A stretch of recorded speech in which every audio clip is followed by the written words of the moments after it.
Ассалаумағалейкум жекпе-жек сүйер қауым, сіздермен бірге Азамат жайында. Бүгін біз өткен апта болған барлық басты ақпараттар жайында сөз қозғайтын боламыз. Бокстан 6-шы жазғы спартакиада. UFC-ге қосылатын екі қазақ. Кәсіпқой бокстан тағы да бір болашақ чемпионымыз. Eagle FC чемпионы Дияр Нұрғожайдың октагонға қайта оралуы, және де Жәнібек Әлімханұлы мен Шавкат Рахмоновтың болашағы. Осы және тағы да басқа қызыққа толы ақпараттар жайлы бүгінгі видеомызда сөз қозғайтын боламыз. Ал осы видео басталмас бұрын міндетті түрде лайк басып арнаға тіркелуді ұмытпаңыздар. Сонымен қатар келесіде қай жауынгер туралы немесе қандай тақырыпқа видео шығарайық, комментарийге жазып кетіңіздер. Және де UFC-ді тегін тікелей эфирде қарау үшін біздің Азамат ММА телеграм арнамызға қосылыңыздар. Ал біз бастаймыз.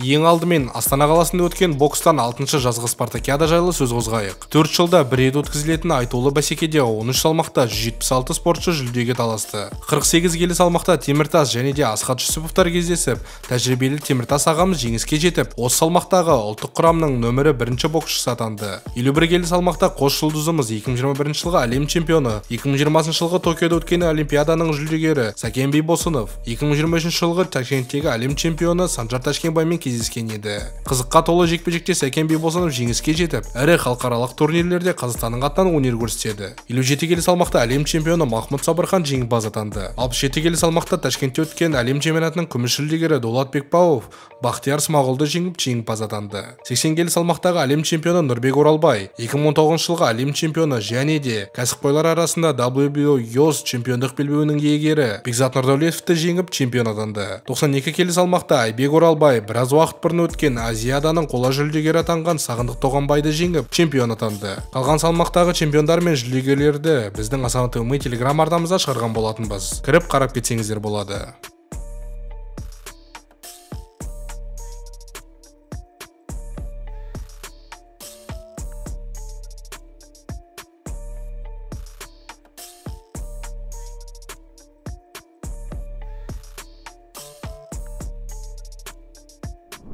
Өткен сенбі күні Алматы қаласында Балуан Шолақ аренасында кезекті октагон 52 турнирі өткен болатын. Қызыққа толы ивенттің ең басты жекпе-жектері жайлы сөз қозғайық. Дамир Төленов Эдсон Аморим атты бразилиялық жауынгермен кездесіп, 3-ші раундта жеңіске жетті. Дәрігерлердің тоқтатуымен жеңіс Дамирге бұйырды. Солай өзінің жалғыз жеңілісін жауып, жеңіс қатарына қайта оралды. Комейн ивентте Бекзат Алмахан UFC-ге ауыспас бұрын октагон лигасында бразилиялық Ян Феразбен кездесті. Қызыққа толы кездесуде Бекзат жекпе-жектің соңына 2 секунд қалғанда нокаутпен жеңіске жетті. Ендігі жолы Бекзатты UFC сапында көретін шығармыз деген ойдамын. Ал осы жекпе-жек кештерін басқарған Аян Тұрсын ресейлік Марина Шутовамен кездесіп, 5 раундқа толы жекпе-жекте төрешілердің бірауыз шешімімен жеңіске жетіп, октагон лигасының ең жеңіл салмақтағы чемпион атанды. Сыбыстарға сенсек, Аян Тұрсында Бекзат Алмаханда UFC-ге қосылуы мүмкін. Сүндет Айтқұл 25 желтоқсан күні өтетін октагон 53 турнирінде жеңілірек салмақтағы чемпиондық белбеу үшін Клаудия Себритамен кездеседі. Бразилиялық жауынгер соңғы жекпе-жегінде аса жеңіл салмақтың бұрынғы чемпионы Дамир Төленовті қылғындыру әдісімен жеңген болатын. Қос жауынгерде жекпе-жектерінің барлығында уақытынан бұрын жеңіске жеткен. Көбісінің айтуы бойынша Сүндет Айтқұл қазақ елінің болашақ жұлдызды жауынгерлерінің бірі. Нұраддин Сатықов ағамыздың қол астында біраз мықты жауынгерлер өсіп UFC-ге қосылып жатыр. Сондықтан алдағы 1-2 жылдықта Сүндет Айтқұлды UFC сапында көре жатармыз.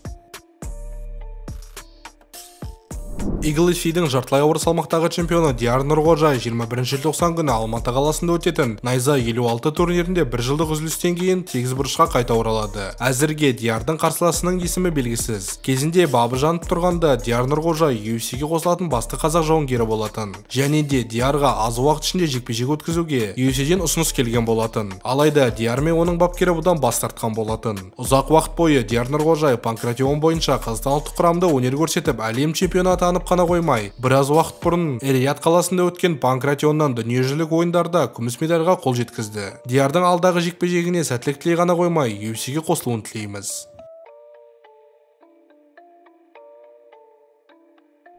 Шавкат Рахмонов америкалық допингке қарсы USADA ұйымының допинг сынағынан 25 рет сәтті өткен жауынгерлер қатарына қосылды. Ет жеп, қымыз ішкен батырымызға допингтің қажеті жоқ. Спортшылардың допингтен таза болуы бәсекелестікті артатыны сөзсіз. Белгілі болғанда UFC мен USADA жыл соңында арадағы әріптестікті тоқтатады. Басты себеп Конор Макгрегордың допинг сынамасының таза болмауы деп аталады. Ал UFC Конор үшін арнайы бұл ереженің жеңілдетуін сұраған болатын. Шавкат Рахмоновтың жекпе-жегіне бір ай қалды. Дәл қазір Шавкат Килклифф залында жаттығып, кикбоксинг тарихындағы үздіктердің бірі Тайрон Спонгпен спаррингтер өткізіп жатыр. Сонымен қатар Шавкат Рахмонов өзіне қолдау көрсетіп жатқан барша жандарға рахметін айтты.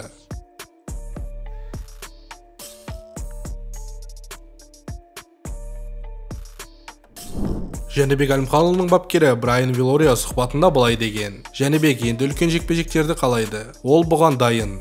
Меніңше, қазір орта салмақта әлемдегі ең үздік боксшы. Оны жеңетін ешкімді көріп тұрған жоқпын. Лара да, Адамес те Жәнібектен құлайды. Бүгінде орта салмақтың бос, ал екінші орта салмақтың үлкен есімдерге толы екенін айтуға болады. Сондықтан Жәнібекке енді бұл дивизионнан қарсылас табу қиынға соғады. Бәлкім 4 белбеуді де алып, абсолют чемпион ретінде Канеломен жекпе-жек өткізіп, оны ұйықтататыны рас. Біраз уақыт өткен соң Жәнібек өзінің Twitter парақшасында былай деген: Мамыр айында мен чемпиондық титулды нокаутпен қорғадым. Ал күзде IBF чемпиондық белбеуін жеңіп алдым. Қазір мен орта салмақтағы ең белсенді чемпионмын. Альхамдулиллах. Келесі жылы тағы бір титулға ие боламын. Иншаллах деген болатын. Қалай ойлайсыздар, Жәнібек Әлімханұлы Геннадий Головкин ағамыз жете алмаған абсолютті чемпион атағына ие бола ала ма? Өз ойларыңызды комментарийге жазып кетсеңіздер болады.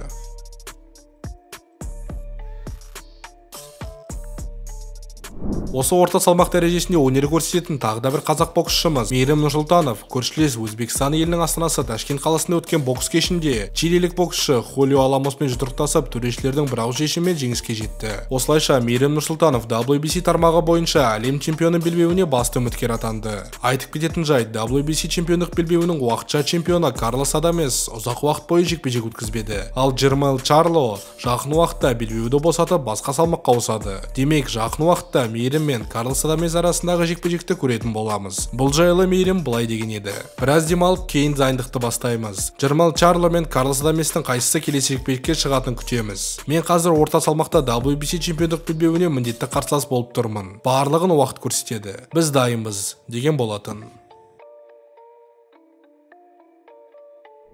Осы жайлы менің біраз айтарым бар. Осы орта салмақта қазақ елінен екі ең үздік боксшыларымыз бар: Жәнібек Әлімханұлы және де Мейрам Нұрсұлтанов. Екеуі де чемпиондық амбицияларға толы. Екеуі де жеңіліп көрмеген.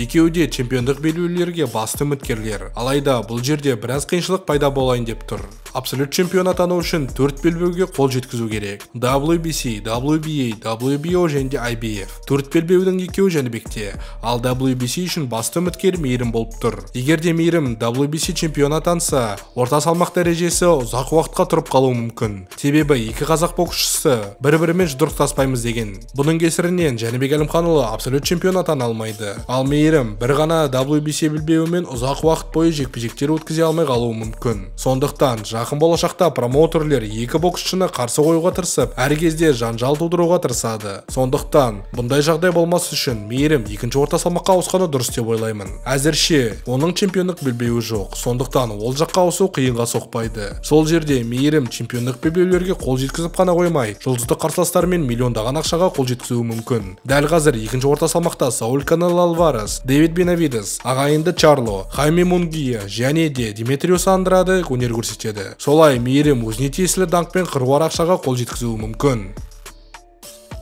Ал осымен біздің видео соңына дейін жетті. Егер де сізге ұнаса, міндетті түрде лайк басып арнаға тіркелуді ұмытпаңыздар. Сонымен қатар келесіде қай жауынгер туралы немесе қандай тақырыпқа видео шығарайық, комментарийге жазып кетіңіздер. Және де біздің Телеграм мен менің жеке Инстаграм парақшама қосылыңыздар. Сіздермен бірге болған Азамат, сау саламатта көріскенше сау болыңыздар.